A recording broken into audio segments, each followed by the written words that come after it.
I'm Tarot Oracle, and this is an unboxing and a quick look at the Hush Tarot by Jeremy Hush. That is the front of the box. That is the back of the box. This is from US Games System. As you can tell, I paid $22.95 for this.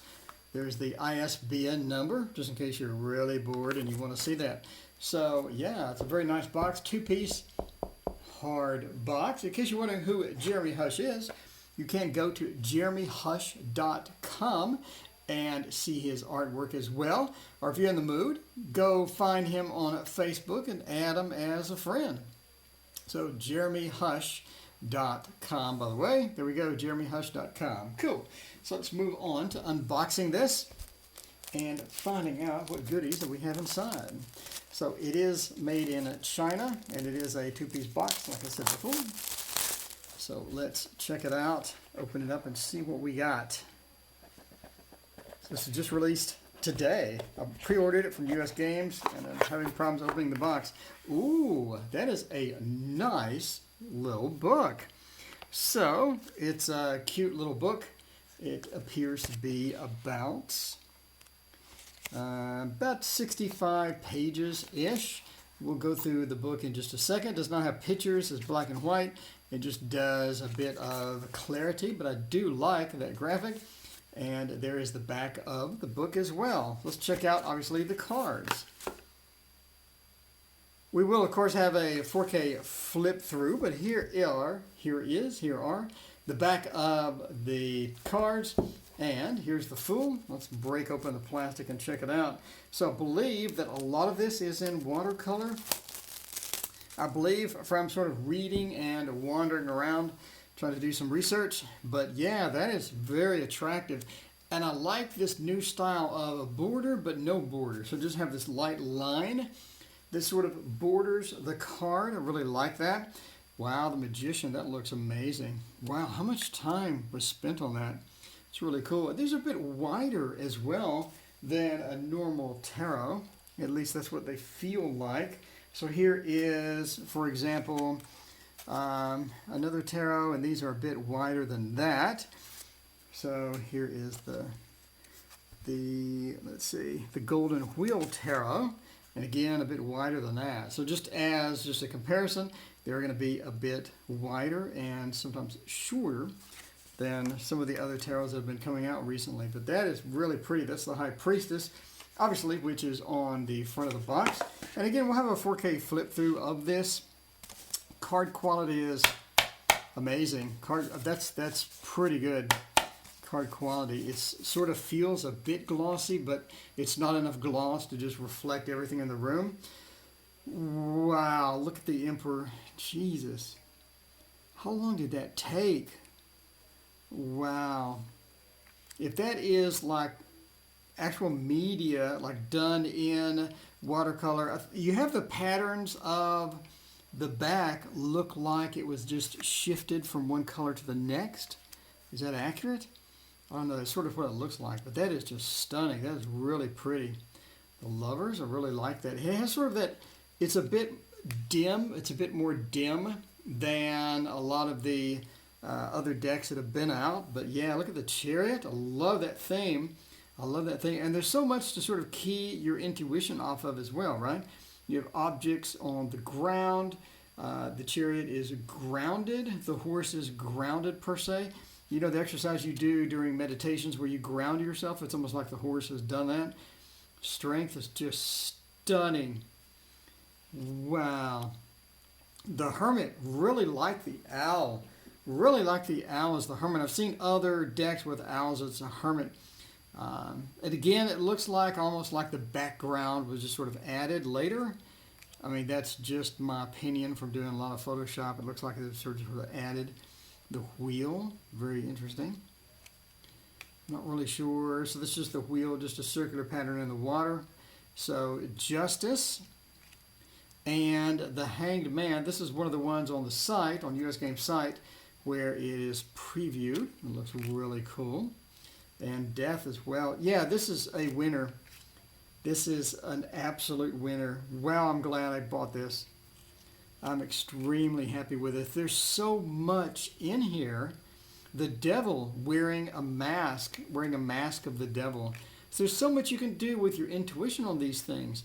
Not only do you have sort of the cat just sort of watching and being in the situation, but he's also being almost courted, by and petted by the other cat, which has a different mask on. So there's a lot of different things. The tower as well. So the tower is broken and crumbling, but there's no one falling out of it, but there are people. There are birds peeking into it. Again, so much for your intuition. Look at the moon. How stunning is that? And the sun, just sort of another, I guess, let's practice drawing eyes exercise. Judgment, how pretty is that? Look at the minor details that we have on the pillars. It's almost like the B and the J pillar from the High Priestess almost. I know it's not the same, but it's almost like we have that pillar feel from the High Priestess coming in. And then the world, again, very pretty. It's almost the same character. So then we have the Ace of Cups. I love how just sort of decorative it is without being overwhelming. It doesn't just take over the card. And again, we have that just the amount of detail just in the feathers and the fur from this 3 and the 4 of Cups. So the 3 of Cups really sort of rebounds a lot of, does not rebound a lot of the symbology from the Rider-Waite, but sure, whatever. But we don't have that dissatisfaction, that blended pleasure, right, of the 4 of Cups. 5 of Cups, so it's not, it's very far off the Rider-Waite at this point. We've just sort of gone into the trees here. The 6, that giving feel, and the 7, I like that emotional and a resurgence of the owl as the 8. And again, I love the little details and all the little details down here. There's so much that you could just key your intuition off. I can't wait to. I'm reading with this tonight, no doubt about it. No doubt about it. Look how pretty that is. But we've gone off the rails with the Rider-Waite, but with this level of art, who cares? Who cares? Who cares? The page, I like that. It's almost like the birds, that birds of messages or gossip, the birds. The birds, oh my God, the messages of the birds. And the knight, really, really cool, riding the crow almost. The queen, and that very, very, again, so much symbolism. We have so much I could key intuition off of. We have the keys. We have the bird holding the keys. Why is the bird holding the keys? We have a bird's nest, so we could have that. And then we have the face, sort of the eyes staring at us. And then the king, again, almost that fiery element, the fiery shapes to the liquid in the cup. And he's offering that fire. He's almost like offering action to us. So much that you could do with your intuition with this deck. Look at the cat. I like how the cat is just like behind the mask again, and the 2 of Swords. The 3 of Swords, the heartbreak, right? The heartbreak, we have sort of that feel. We have the eyes sort of just gone. Then we have the birds sort of within here. But again, just great stuff, good stuff.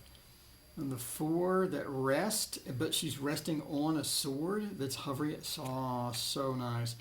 And then we have defeat. So he has defeated people and he's sort of wandering through at this point. And then we have the journey, the 6 of Swords. But the journey is sort of cut off with a bunch of fish. And then we have the keys again, this recurring keys and a bird's nest theme coming in with the 7. And then the 8 for that other rest. We have just that rest in between there. And the 9 of Swords. And then we have the 10 of Swords.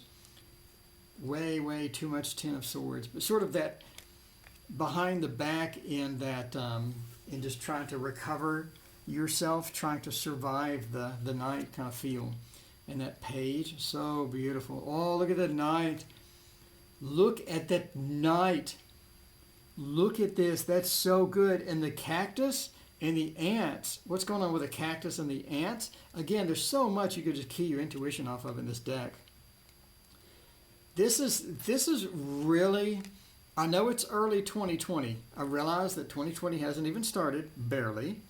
But this could compete with as deck of the year for 2020, in my opinion. Just look at it. Just look at it. And again, the birds, again, with the keys, but there's no keys on this particular ring. So the keys are gone. So you have that choices are the balance of the two of pentacles, but it's now out of balance because the keys are missing from the other cards. Then we have the three with that interesting cup sort of in there, even though it's a pentacle, but sure, let's flow with it. The four, wow. The five being broke, being desolate, not having the resources that you need. That color that Jeremy did on here really brings that home. It really brings that home and sort of gives you that feel within there. Wow, look at that. I love the recurring bird themes in all of these. Then we have the 7, sort of planting and getting a redundance. And then we have a big key. It's almost like the key stands for resources. Sometimes the resources are missing, sometimes they're not. And then we have the work, the hard work or reward from work. And he's sort of mixing in skulls almost. That's weird. It's got that very unusual feel to it. Oh, that 9, look at that. And then we have the 10, standard 10 of Pentacles. Now the Page of Pentacles, that is so pretty. I don't know if this is done in watercolor. I don't know how they did that black. I'm assuming they went in with Photoshop. Again, I'm thinking that the background is just Photoshop textures. And I say that because if you do watercolor, getting black, solid black like here takes forever. And you have to just mask everything. I'm not sure how you're going to mask these little things. But yeah, it sort of is post-processing digitally, which is fine. Oh, that queen. Look at the queen. What a marvelous use of color and just that dynamic light sort of coming in, almost like it's color dodged. So pretty. Look at the king too. Again, we have the recurring theme of birds' nests, and we have a bird house within a clock. Very, very, very pretty. Yeah, look at this. That's very cool. That is very, very cool. So I'm not sure. Is this the wands or is that the sword?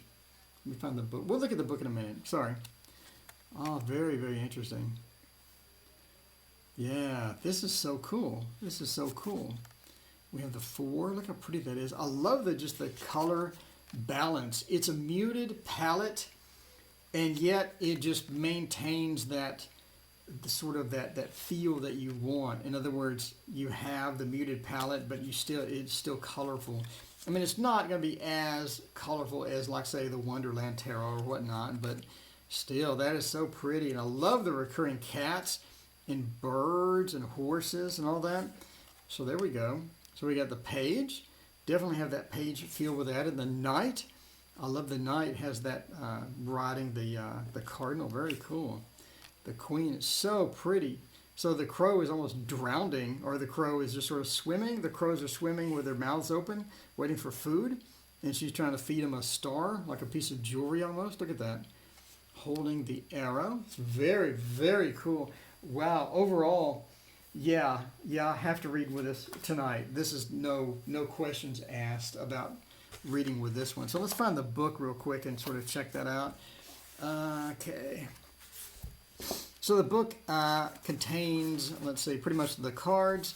And so, let's see, you get, what do you get? You get about a paragraph or 2 per card. So there's the Hierophant, if you want to pause and read that. There's the Lovers and the Chariot, if you want to pause and read those as well. Sorry, I'm kind of flipping through it. It's getting into 15 minutes because I was drooling all of these cards. For minors, we get just about, a couple of sentences and then a reversed, overwhelming with so much, etc., etc. So let's see, at the back, looks like we don't get any spreads. We do maybe? Okay, we get one spread, Reading with a Hush Tarot, Self-Binding Influence, I guess, spread. And let's see. And so it talks about the different cards and about the artist. So Jeremy Hush, Gilded Age Techniques, currently lives in Philadelphia. Hush creates immense detailed work using a ballpoint pen and found materials for pigment, using his fingerprints to create shading. Very interesting. I thought it was watercolor. Wow. Yeah, the amount of detail on it is very, very cool. Anyway, so yeah, I'm sure, I think that, so I think Master of the Obvious, I think that this is the swords and these are the wands. So I'm pretty sure that we have the differences between the swords and wands. They do look fairly similar, but whatever. Anyway, that has been the Hush Tarot. Sorry about me drooling over the entire time, but again, there's the back of the cards. Thank you for watching so much, and please hit like and subscribe, and we'll see you next time.